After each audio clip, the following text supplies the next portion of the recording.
I don't know if I've dealt with this question before. I feel I must have done, but I'm not really sure. And if I had, I have forgotten. And if I did indeed do it, you probably have forgotten too. And I suppose it would be a good idea to go over it because so many ideas are perhaps a little hard to grasp and bears repetition. This is in this is in the context of Jews, which is topic of the age, or perhaps it will always be the topic of the age, this eternal fascination with Jews in times of political and religious strife. I suppose I don't think I'm affected by it. I don't have strong feelings of abandonment uh, of or whatever it is that Gentiles feel who resent the fact that that Jews are God's chosen people. As an agnostic, I feel I feel I have to be neutral about these things. What is the point of getting upset about one not being chosen if one has no particular religious instinct? So somebody who takes these things seriously would, if you mind those people being chosen, then, you could join them, you could convert if you cared that much, right?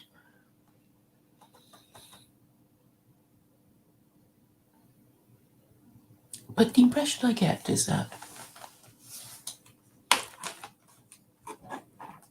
people seem to contradict themselves, to not make up their minds about certain things that I think is pretty straightforward. You either believe in God or you don't. And the God you believe in is either the Abrahamic God or it isn't. And if it isn't, then you have to ask yourself why you would bother worshipping a less powerful God than the Abrahamic God. And if your answer is, well, the less powerful God that I find easier to believe is my preferred one because I don't feel so silly worshipping this less powerful Abrahamic God. Now, for me, the answer is simple. Why worship any God that isn't as powerful as the Abrahamic God? But what stops people from worshipping the Abrahamic God? I think it is a reluctance to follow the rules. Because if you're already a cultural Christian, you will perceive that Christianity is kaput and don't particularly want to keep trying this kaput thing.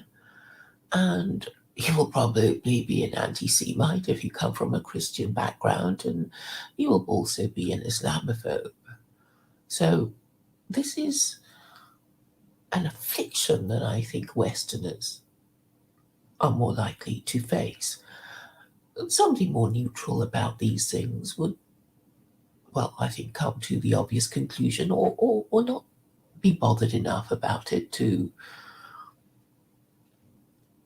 change one's life over. But as things become more difficult and frightening, increasingly people will turn towards God and they want or wish such an entity existed, and they would have to wonder how to worship.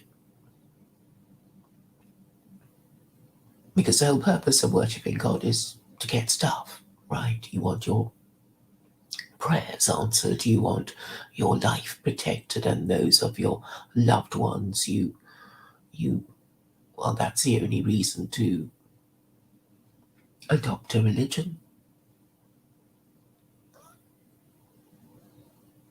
And I'm saying there is a kind of flow chart logic to what I'm proposing, and I'm in a way expressing frustration and impatience at people who don't seem to get it, particularly people who feel in need.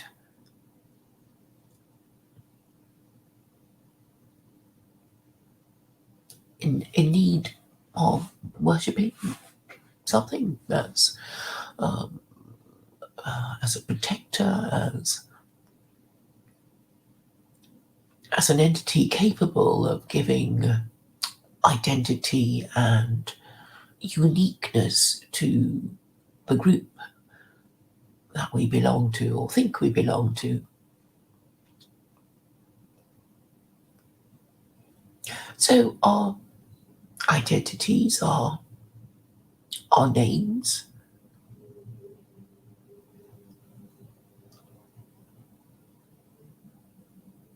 and basically as individuals we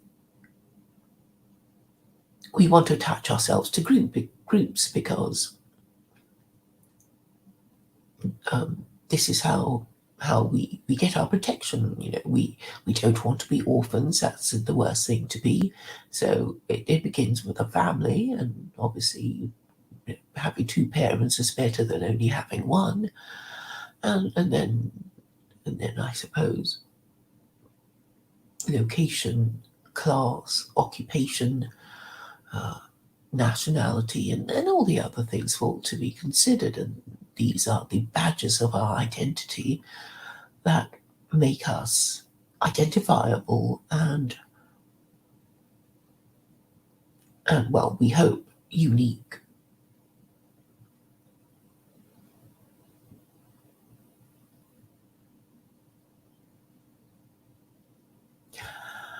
As regards religion, I'm saying religion does give us our identity, and there are different kinds of religion that may seem,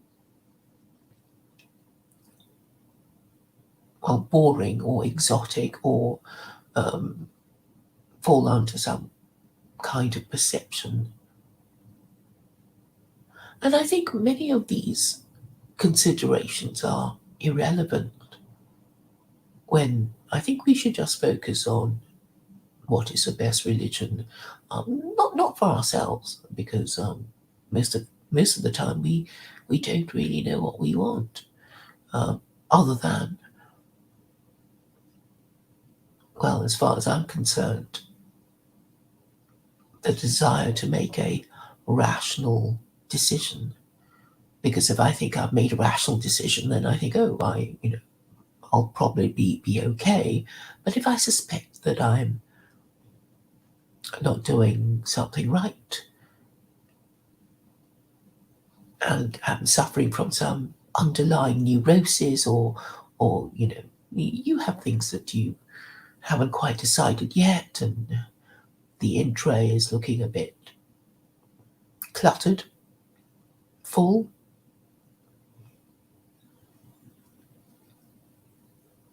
So in terms of religion, well, I'm saying you should just worship the most powerful one with the appropriate scripture. And so we fall back on the subject of Jews because, it is their religion that created the other two. And a lot of people, anti-Semites, are not happy about it because they feel that something that comes from Jews is logically and necessarily suspect, and they think Christianity is detestable. That's what some of them really think. Plenty of ex-Catholics think Christianity is detestable. And this may be something to do with the reputation of the Catholic Church, now mired in scandal as it is.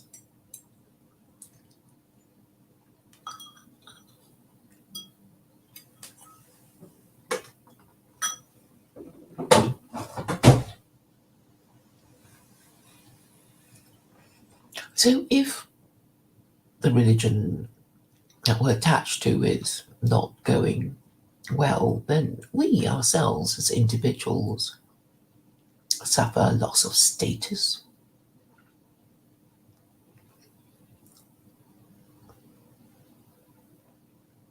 I suppose those who envy Jews will think, well, Jews, they have this, superior religion, or, some idea of seniority and status compared to the others.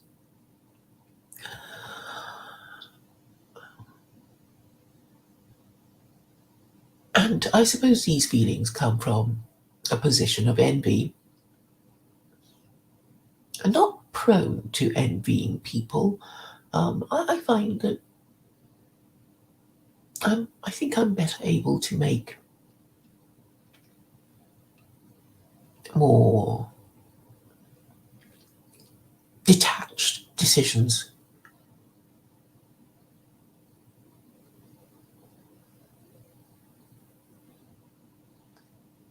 And I see that Shaggy Bro has popped up, and he wants a blood religion, and like the Jews. And thank you for coming by. And I'm really saying, from a logical standpoint, you can't hope to defeat the Jews. I mean, I was talking to Daniel Sienkiewicz a few hours ago, and he was talking about creating a religion, and I've known him a few years now, and it's always the same thing. It's this desire to protect himself from Jews, whom he blames for a number of things. And I can't, get through to him that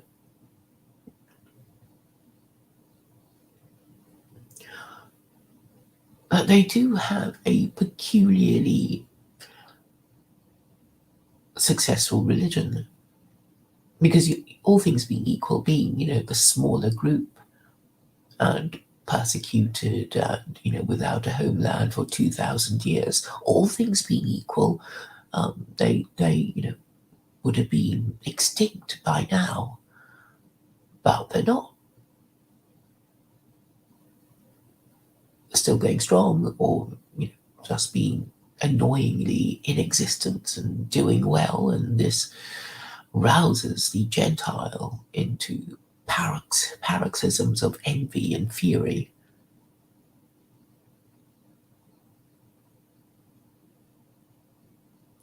Shaggy Bro says, my idea about religion has nothing to do with Jews, but you're talking about blood religion, and that's an ethno-religion, and when people talk about that, Jews are the first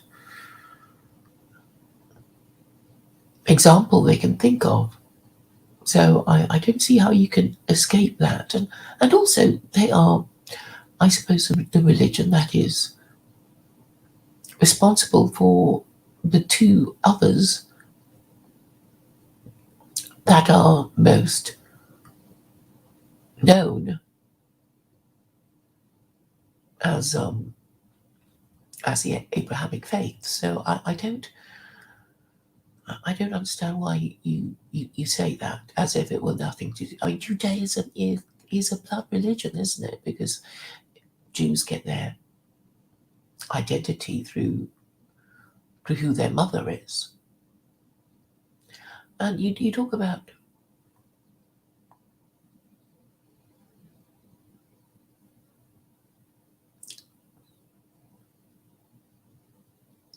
and I think your anxiety is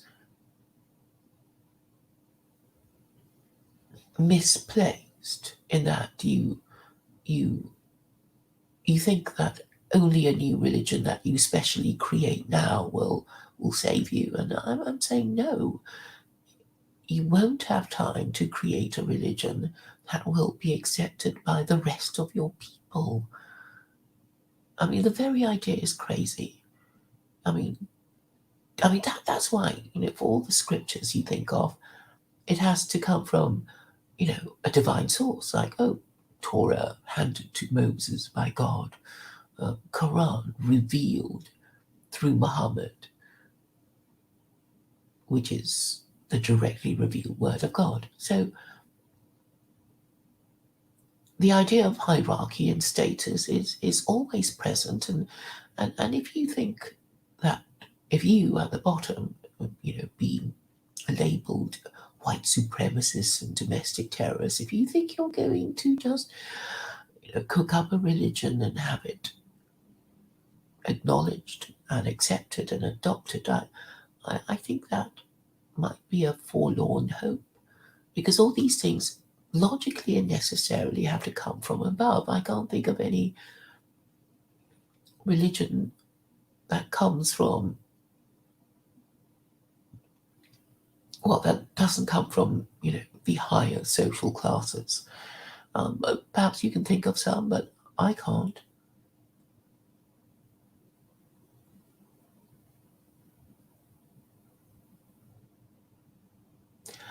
I what I'm most anxious to point out to people who reject Islam is, well, I always use the United States, the 50 states of America, and I invite the American to imagine a situation in which each of the 50 states of America would be allowed to have their own interpretation of the Quran. And I think, knowing of the different cultures in the different states of America, they would be interpreting it quite differently. So when you talk about losing your individuality, and I really don't think that you need worry about that. And as for identity, it always changes after an invasion, a revolution, or a war. And it doesn't have to be violent, since I'm old enough to remember people talking about the Thatcher Revolution. And it wouldn't make sense to cook up a religion of your own because, well, these things take so much time.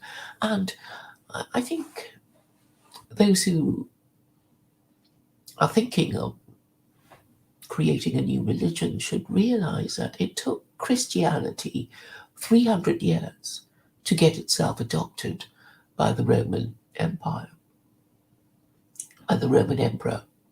And he had to, well, really put on so many finishing touches on it that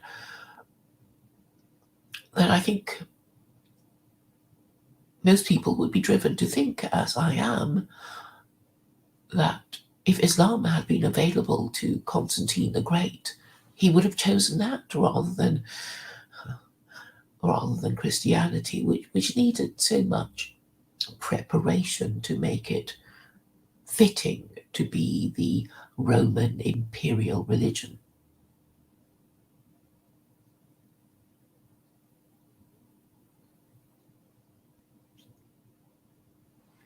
I hope people who are listening will at least go through the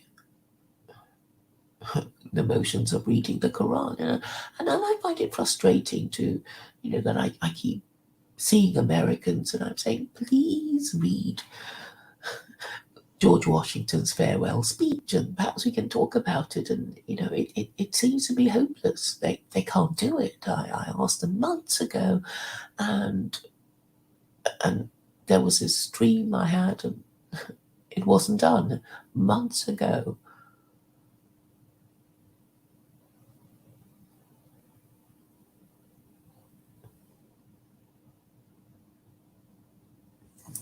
Okay.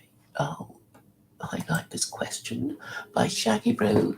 What are your thoughts on E. Michael Jones's take on race versus ethnos and his debate with Jared Taylor?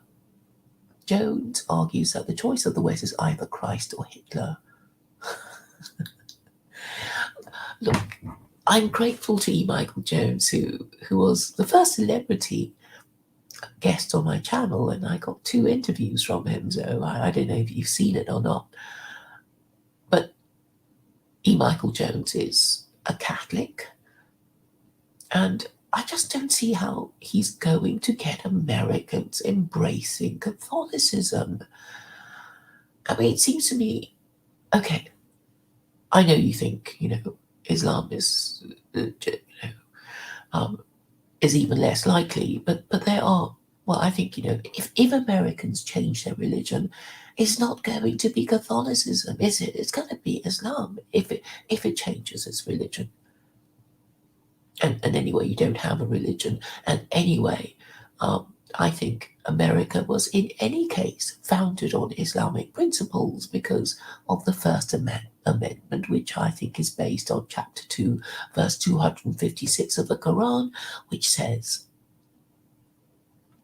there is no compulsion of belief, truth stands clear from error. So, the Islamic foundations already existed. It's just that a lot of Americans refuse to look at it and acknowledge it. The White House Quran belonged to Thomas Jefferson, who drafted the Virginia Statute on Religious Freedom, which subsequently became the First Amendment. Oh, thank you, Shaggy Bro, for having seen the 2 interviews. So, I wonder why people can't. I mean, yes, it's going to be difficult. Obviously, it's going to be difficult. It is a double whammy to acknowledge that your religion and your political system have both failed, and that is what is causing so much anxiety and fear, and the perception that things are going to get worse until and unless something is done that by somebody that you trust, and you trust nobody. So I hope people will at least be able to bring themselves to read the Quran, because I think you'll find it a surprisingly reasonable document, as I did when I read it in 2006, I believe. I think you will be very pleasantly surprised if you read it with the right state of mind. And I would also say that Western history since the American Revolution has been about rejecting monarchy and Christianity. It's happened 3 times already. The American Revolution being rejection of monarchy and Christianity, and the French Revolution, and finally the more violent Russian Revolution as far as the Russian royal family was concerned. And the thing is, this is not just a phenomenon of the West. The Chinese got rid of their imperial dynasties last century around this sort of time. So we could deduce that if we live in a big enough nation, there will come a time when people disagree with each other on how to run their country. And some of these things take maybe, well, centuries to become obvious. Because we are so attached to many ideas, the ideas of monarchy. And I think it probably comes from fairy stories. Once upon a time there was, and the kings are always kings, queens, princesses, princes. And we are attached to these ideas. But obviously, a republic would make the most sense if you think in terms of succession. It is not going to be a very big pool of political talent if if you have a king. And therefore, the Islamic idea of a caliph makes perfect sense, doesn't it? So, caliph is not a king. He is chosen by by members of his political establishment. And you can almost imagine how they would be chosen in a one-party state. I mean, I do keep saying that if China were Muslim, then obviously Xi Jinping would be their caliph. And that's all I'm trying to say here, that a republic is logically and necessarily a theoretically bigger pool of political talent, because the next leader doesn't have to come from the same family. And obviously that is the most sensible way to be.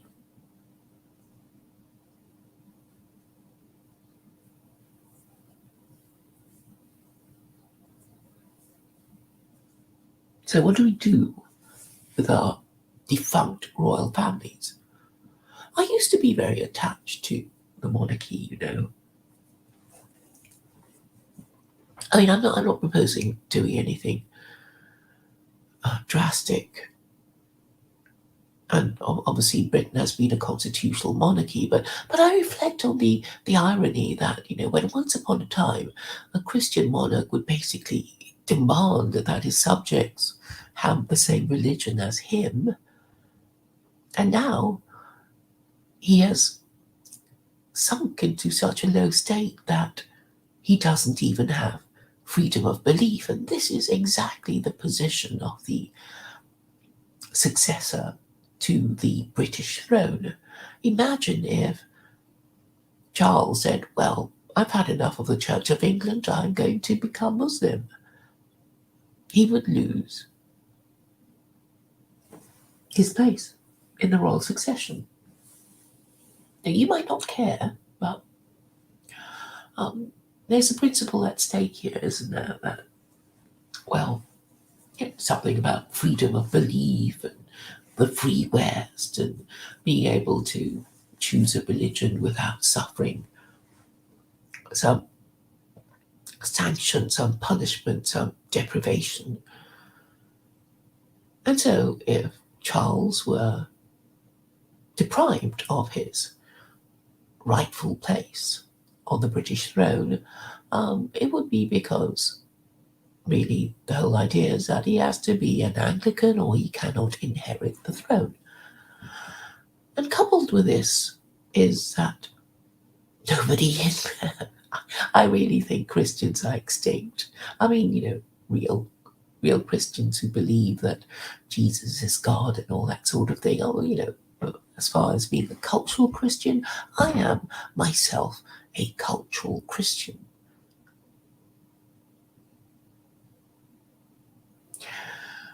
Well, it'll be fun to work out what to do about Charles, but what I'm trying to say is that the royal family is an anachronism, and anachronisms don't tend to hang around for very long. And also, we need to tidy up our room, as Jordan Peterson keeps saying. There are things that we really have to get rid of and think about, because something has happened in our lives and we just need to get things sorted.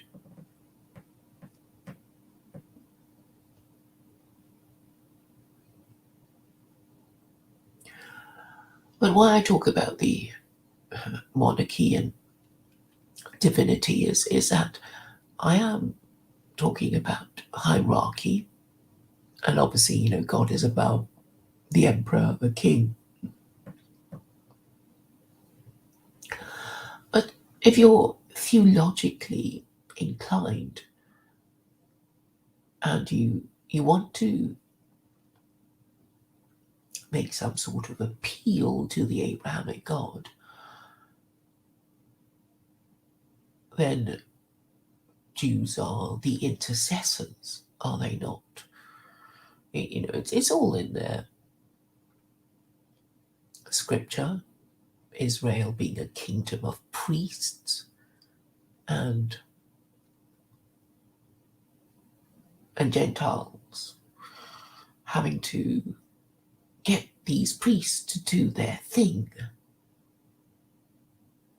and then things will become right. I have a particular theory of this, and my narrative is,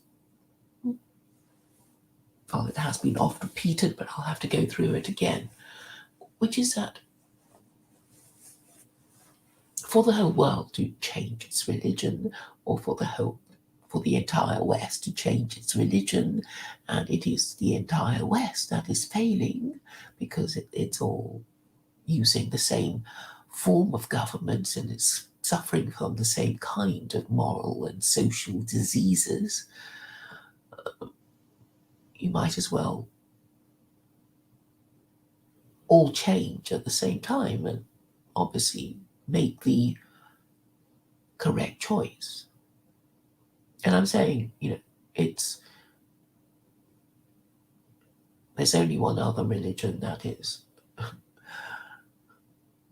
good enough to replace Christianity, isn't it? There's nothing else. It's not Buddhism. It's not Hinduism.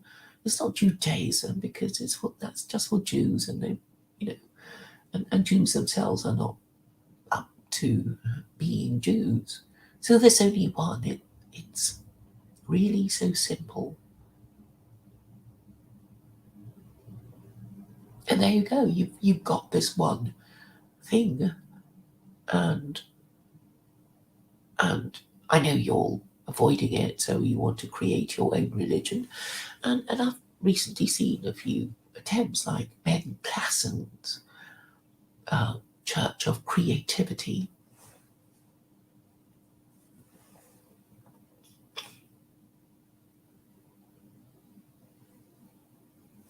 And of course, it's not going to work. I mean, I was sent a whole bunch of PDFs,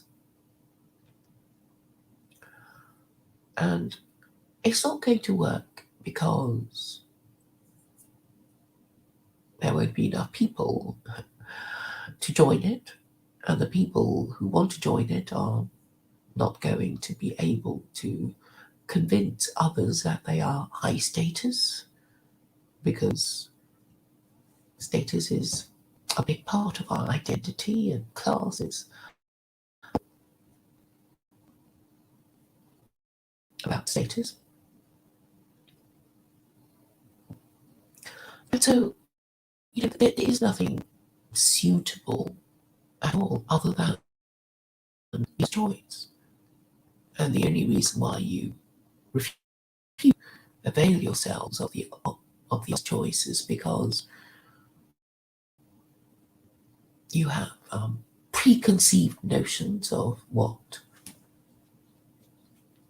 this religion that you reject is.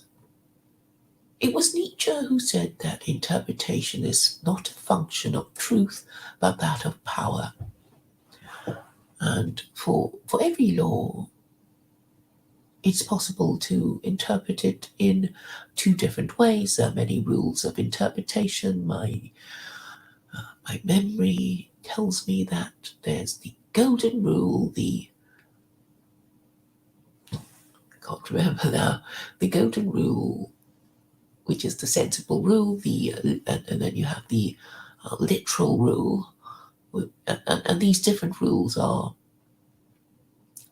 used for different kinds of laws.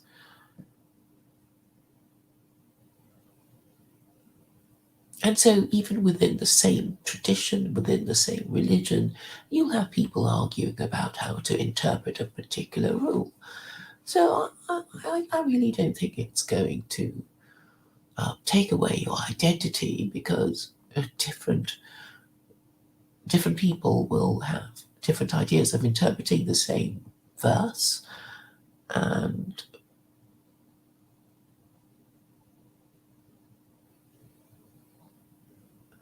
And as I was saying, different states in America interpreting the same book could have very interesting variations.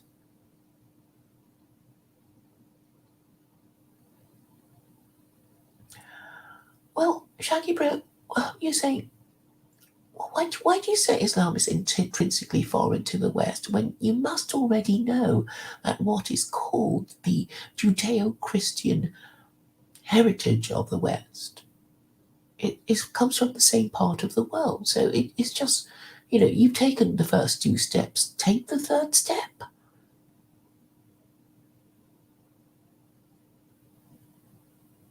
I mean, why would you reject it out of,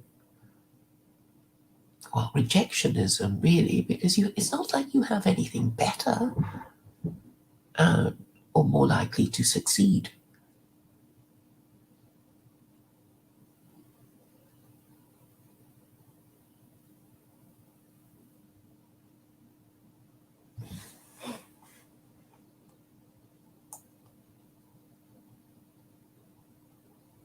So Shaggy Bro says, replace Christianity with a faith more akin to our ancient roots that is centered on the protection and valorizing of our own.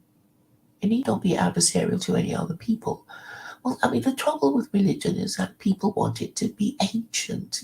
That is the thing. Otherwise, it just becomes a political ideology, a secular political ideology. And we know that liberalism is coming to an end, and liberalism is the first secular political ideology of the West, of the modern West. And we know that, Hitler tried to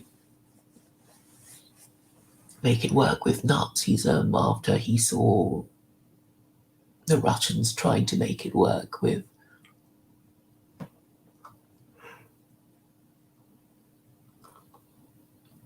Marxism. But they haven't lasted very long. So there's something inherently unstable or unviable about these secular political ideologies. And you've already had quite a few examples already. You can't just make up a religion or make up a new political ideology, and because it took Christianity 300 years to establish itself. Now, for Islam, it took about 100 years to spread across the Middle East. And that's because of its peculiarly, what's the word? Reasonable rules. So even the jizya, I know people hate the idea, but the whole idea of the jizya is very subtle. Before that, it was that conquered people would be required to pay the tribute. They wouldn't have the choice about it. But the Quran introduces this concept of it being conditional, because, as you know, the jizya is exacted from people who don't want to become Muslim, because if you invade another country and those people become Muslim, you can't exact jizya. They become your, I don't know, brothers in Islam, and you don't do this sort of thing to your fellow Muslim. But if they won't convert, then you extract the jizya. So this is actually a very, very subtle and flexible idea, and you can imagine what people would do. It's like they'll be saying, "Well, I've invaded you, I've won. You could convert to Islam, and together you and me will go and invade the next country. How about that? And I imagine that this bargain was often accepted, and that was how the whole of the Middle East swiftly became Muslim.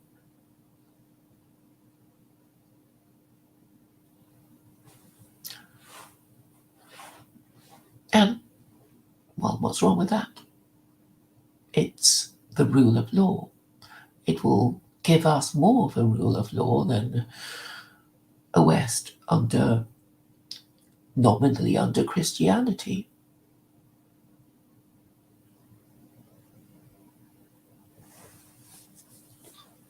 And I don't think we should necessarily look with dismay on what is happening now. I think we live in exciting times, times of political change and certainly the promise of religious change, because I think the only thing that can restore the patriarchy would be a new religion. And once a decision is made, it will become much easier. I think a lot of it is just what's in your mind, the horror, the reluctance of having to acknowledge that everything, so much of life must change in order for it to correct itself.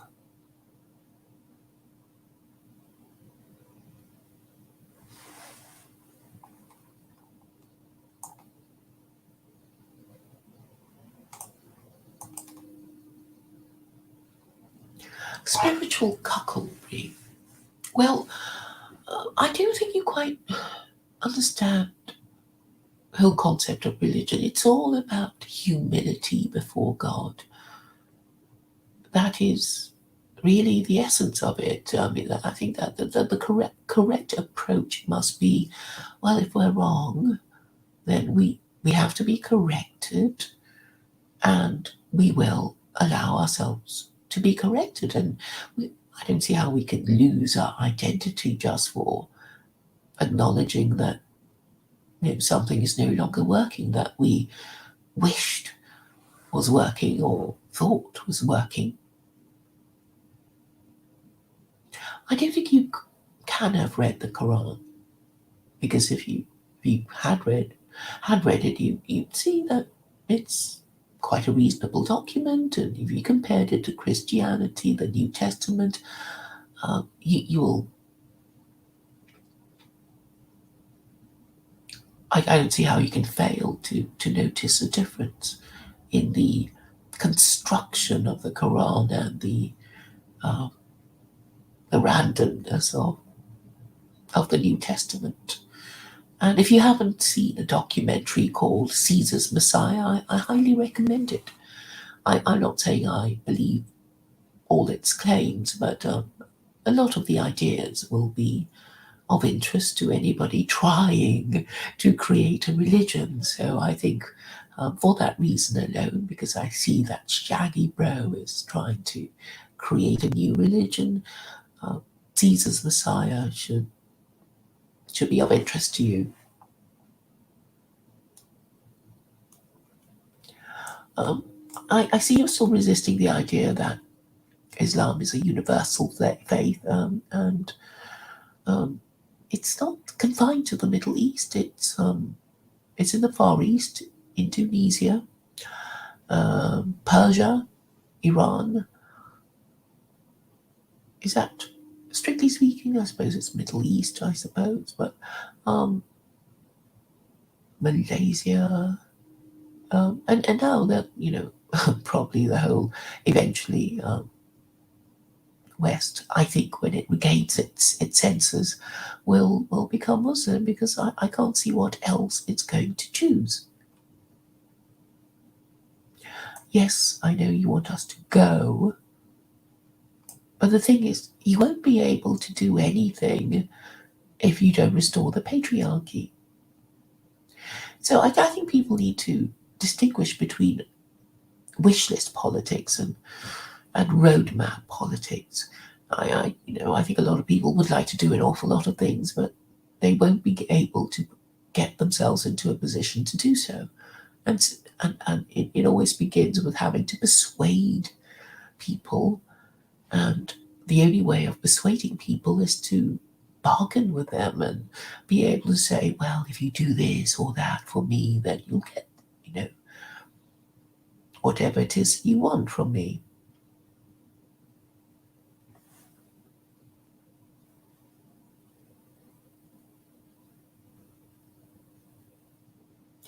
Spiritual cuckoldry is, I think what you're saying is uh, defiance of defiance of God. I think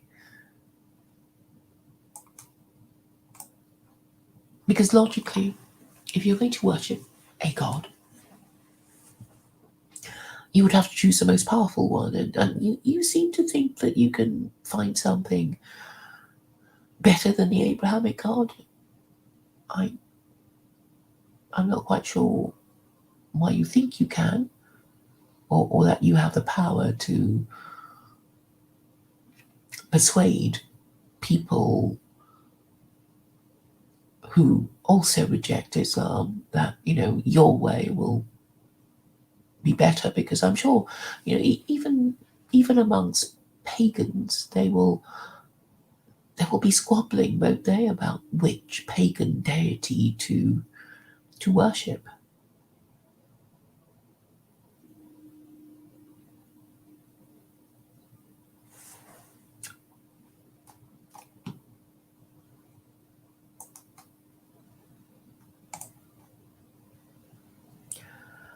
So Shaggy Bro says, regardless of Islam's,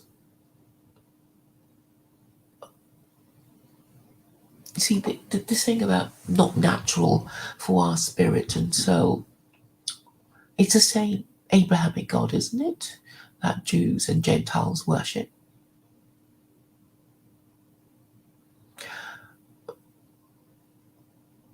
The British have changed their religion. I mean, all countries have at one time or another changed their religion. Obviously, not in times of peace and plenty, but obviously, usually after revolution, war, and invasion. How do you know it won't last if properly implemented? If it doesn't have any rivals, if it's the best thing around, then why wouldn't it last? And also, I think if America is technically founded on Islamic principles, then what's the problem? Because the whole idea of the Abrahamic God, the one mentioned by in the Declaration of Independence, the one that said we regard it as self-evident that man was created equal, and this sort of implicit assumption of what of the Abrahamic God. So there you go.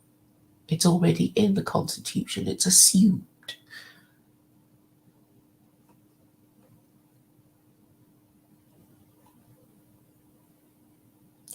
And natural for the spirit and soul. What is natural?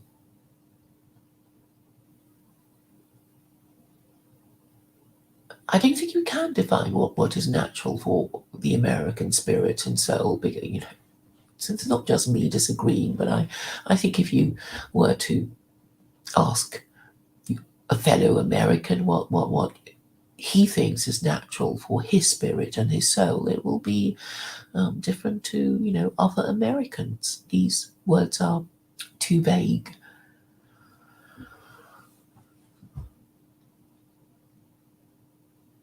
What is natural, I think, is to appeal to the Almighty in times of trouble. It's instinctive, and if if we're going to be logical, we would have to appeal to the highest power. And as for faiths being foreign, well, Christianity was meant to be a universal faith, and Islam is, in its scripture, clearly universal. You can't say the same about, Buddhism or Hinduism, because Hinduism, well, they haven't even agreed on, the main scripture of Hinduism. And Hinduism wasn't really a thing until the British colonized India and decided to call their collection of religion Hinduism. So even Hinduism was not, named by Indians.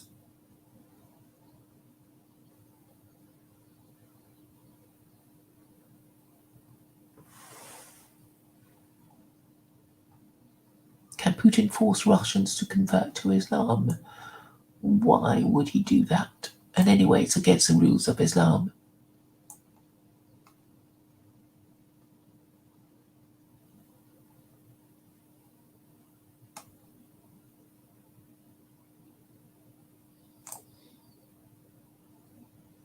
Okay, thanks, Shaggy Bro, for your suggestion. I was Kai Muros's friend, Facebook friend, for a while, and he seems to have disappeared. Maybe I'll look him up.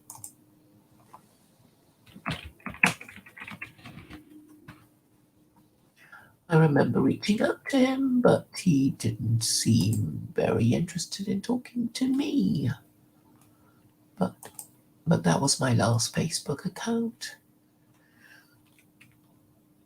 I bet the same response will be what I get. What makes you think Russia is also suffering from moral decline? Abdullah Jalal. Yes, I would agree that politics is a form of, well, it's not necessarily always warfare, because when people talk about a political solution, they mean a non-military one, a negotiated bargain that doesn't entail violence.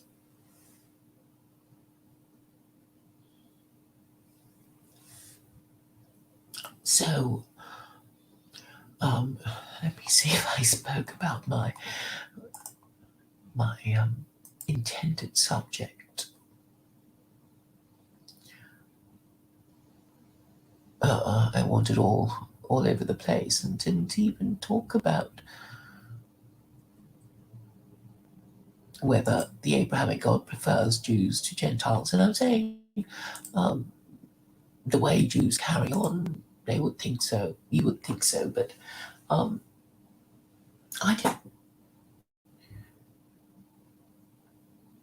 I mean, I really don't think so. If you assume that the Abrahamic God revealed the Torah to Jews and the Quran for Gentiles, I know which one I would prefer.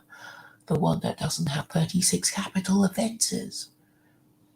So, which revelation is better? If absolutely have to choose a religion and you can't get out of it, which one would you choose if you denied the existence of God? You would choose the one without the 36 capital offenses. And if most people choose in this way, then it means that the Quran is the better revelation. Doesn't that make sense? So I don't know why people are just going, oh, I don't want to worship a God that prefers Jews over us. No, not necessarily. I mean, unless you want to be a Jew, and I don't. I don't envy Jews. So, and anyway, if you do envy them, then you could convert to Judaism, couldn't you? So maybe you just don't want, don't envy them that much. You don't want to become like them, uh, but I just almost cannot understand this idea of rejecting the Abrahamic God because you don't like the Jews. It's like, well, would your people have behaved better than the Jews if they were the ones chosen? Because the whole thing about the Abrahamic, the Jews is that uh,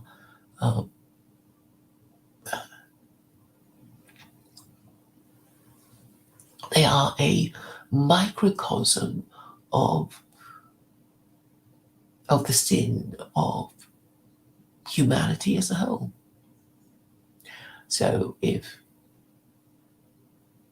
Gentiles were living in righteous Gentile nations, then there'll be a lot more good Jews around. And if Gentiles didn't live in righteous Gentile nations, then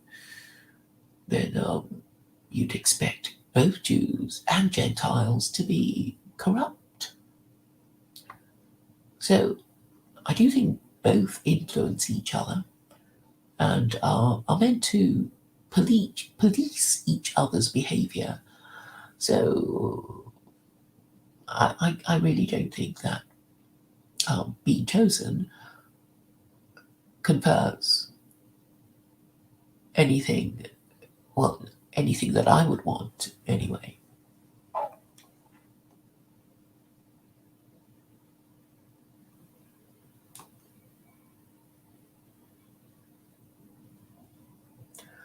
So, I think we already are agreed that the patriarchy needs to be restored, and I think we are also agreed that nothing else short of secular Quranism will do the job, because at least secular Quranism is based on a book that you will have heard of, even if you don't like the people, and I actually am quite optimistic. I know I'm being ignored, left, right, and centre, but I think it's a kind of um, paper bag that I'm going to be able to soon uh, punch my way out of. That's what I like to think. So let's hope I'm right.